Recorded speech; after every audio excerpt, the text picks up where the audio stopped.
Good evening, fellow punters. Love is in the air. It's Valentine's Day in February 2023. So I hope all you people have a very good Valentine's night, and whatever tickles your fancy, well, tickle it. Clock on the wall says 7:54 with a couple for tomorrow, a double, 2 win bets and an each way. We had 2 seconds today. The first one was the Stuart Crawford's horse, Money for It. Didn't jump as well as he probably should have. But the horse I was afraid of, and I mentioned it last night, was Douglas Talkin, back from Windsor. You couldn't tip him or back him on his last 2 runs, but he was back to his old form today with the wind surgery and got an easy lead, and he's a good leper out in front. And I didn't do the reverse forecast either. And when I seen money coming for him today, he was 9-2 this morning, and he went off, I think, 7-4. I knew the things must have been sort of right. And the other one drifted like a barge back to Bavaria. Finished second. I thought at one point if you could get him out in time, but probably not experienced enough as a sprinter to beat the other one. But we'll get a race or two out of that horse, I've no doubt at all. We'll stay with it, but finished up making a few pound anyway, and if we're winning a few pound, we're not losing a few pound. A hello to Peter J. Gowan. He left a few pound. Thanks very much. You're only on the bus recently. I think he left a comment on the Christmas video for the first time. And Mark Rollins, a newcomer on the bus, you're very welcome. I think there was a couple of winners. Paula mentioned Ardira Cross today, and there was another one mentioned. I might think of it in a minute. Prince Dundee, an old horse of mine. I backed that, I remember, in Kelso one day, and I got to the first fence and a horse sort of tripped him up or something, and I had him the day he won, but he only won in Hexham before, so that's why I didn't even back him today. I had to back all them Dundees. I used to be called the Crocodile Dundee one time in another country, christened by a Galway man, a great GA man too. Now on to tomorrow. There's a little double here, 2 favourites I thought had a realistic chance.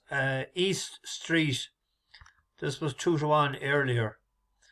This is a 3-mile chase tomorrow, and it's only his 4th chase, and he was beaten in his first one 33 lengths, then 15 1/4, and a neck the last day on his first step up to 3 miles.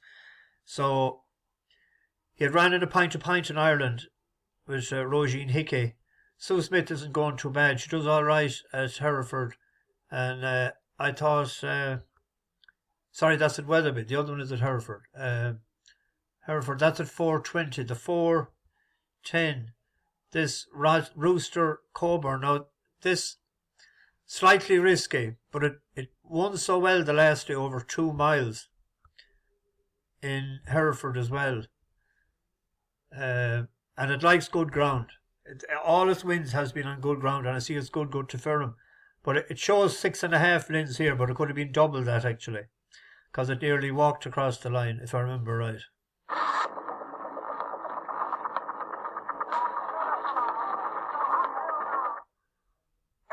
And then finally Court Royale, but Rooster Cogburn has plenty of them at it, in behind, all of them in fact, as they run towards the second last, and he's clear by 3 lengths. Coming to take off here, Rooster Cogburn over Billingsley in second at the 1 pace. Darvosky is weak, and so is Megalodon.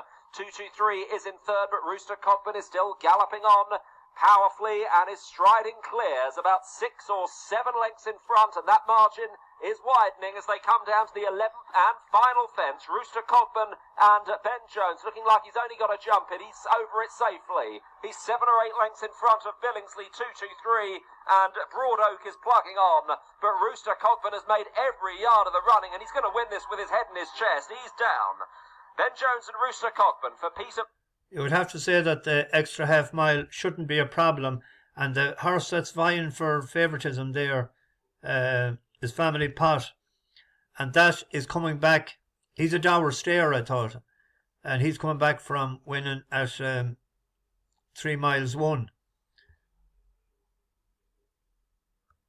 And he looks to be more of a stayer than that this fella might have no more toe for him. So I thought the 2-1 is available there, and 15-8, 13-8, 6-4. If I done a 1 point double with those. In the 3:15 at Wetherby, a horse that won the last of their Progressive in a race that we had Shashinka was second. But this is a step up and trip. That was at 2 miles. And Milkwood, you might have heard me mention him recently. He was in the race that I tipped up Fable the other day. The Irish horse that won it. He had won the Welsh champion hurdle. And that was over 2 miles. And if we just look at this quickly, we'll see that Milkwood looked to be tapped for toe, but he was staying on. From home, Equinox Fizz finding in front, Severance having to be shaken up, Milkwood poised in third, Glory and Fortune working hard to keep tabs on the leaders, going over 2 out. Equinox Fizz from Severance, Milkwood now off the bridle, Glory and Fortune plugging on, Hardy de Soy held, it's Equinox Fizz with the advantage into the wings of the final flight, came up less than a length ahead of Severance, Milkwood in third, Glory and Fortune back in fourth, Equinox Fizz bidding to make all of the running in the Dragon Bet Welsh Champion hurdle under Sam Ewing. Equinox Fizz wins for Ireland. Milkwood hasn't ran at this distance before, and I thought maybe the step up and trip might suit him. And it likes good ground, and it runs well, fresh as well. Because he going back to 2019, he bet Does He Know. Then after a break in 2020, he won first time out. The big race that he ran in 2021, that was the Betfair. Then he ran in Galway. He was second in the Galway hurdle at 2 miles. And it has been sort of likely campaign since. There's only 2 runs, but fourth to Nappers Hill, that was in a grade 2. And I just thought maybe tomorrow Progressive will probably go out in front, that it might set it up for him. Now, it's good to soft. It should be good ground. And tomorrow night on the Goo for the Goo specialist, we have a horse there. We backed him before, and he was second that time. He has never ran over 6 furlongs before.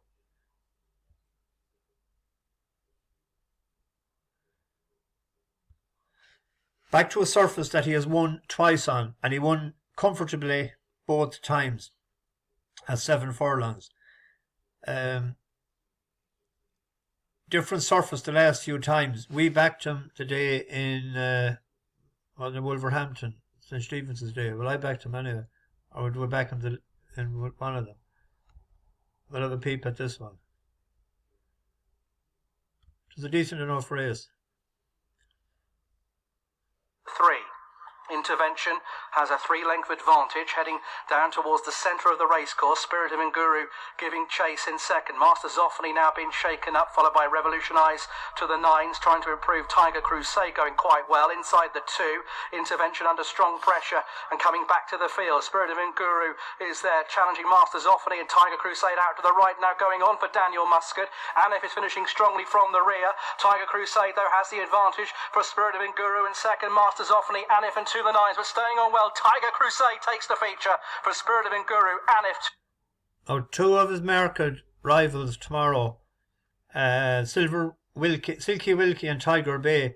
One of them, I don't know which one it is, has never ran in Kempton, and the other one has, but has never won. Back to a surface that he likes. Also, they're going for all the mod cons tomorrow. They've first time blinkers and they have a tongue tie on for the first time. So, and Haggis is going fairly well Let's see his strike rate in the last 14 days. 3 for 4, 75%. Farrer taking off £3. So that'd be a win bet. And I was looking for an each way for a fella that's going to Dundalk tomorrow. And I had 2 picked out. Gordans Aura opened up at 8 to 1 there. He's into 5s and 9 to 2. That used to run for Sir Mark Prescott in England, and I won a maiden hurl there over the weekend for Gordon Elliott, or before the weekend, was it? 8th of February. Be a week tomorrow. But he hasn't run it a mile and a half before since he went handicapping, and he's ran it a mile 6 each time. The one bad run there was on good to soft. He seems better on a good, lively surface. So he's the sort of one that might go out there and try and make all tomorrow night. Sam Ewing is taking 3 off him. And there was the horse there as well that I have in my head on my notebook. Orden Moore, dear Orden Moore in Gundalk. He opened up 20s and he's into 11s. And he opened up, I think, 12s, and he's into 8s in another place there. But there's a race in this fella as well. Now, we have a hot favourite in it. I always like to take on a hot favourite in Dundalk because he's carrying more than 10 stone. He won the last day. But this lad, he ran in bumper at the start. 3 bumpers, in fact. But 2 runs back at a mile and a half on the 20th of January. He's only beaten ahead. Rate of 54. He was shoved up to 60, but he has that. I think he's Pakistani, you see. And he must have transferred yards because he was claiming £10 with Johnny Murta. And I see he's claiming £10 there now with Luke Comer, Geared Harry. So, of the 2, I suppose, Gordon's Aura at 8, I had him picked out, so he's into 5s now. He'd be in each way selection, hoping that he'd like the surface and go out in front. It's interesting, Gordon Elliott is going that route with him. So he must think of rating, what is he at all? 64 minus 3, 61. And he's rated in the 100s, isn't he, in over hurls? 109. So he might have a few pounds wriggle room there. Anyway, I'm rattling on too much. There's no, that's it. Anyway, bash the bookies, over and out. I might have an early video tomorrow evening because I'll have to go to the funeral. Or else it'll be a late one, either one or the other. Bash the bookies, over and out.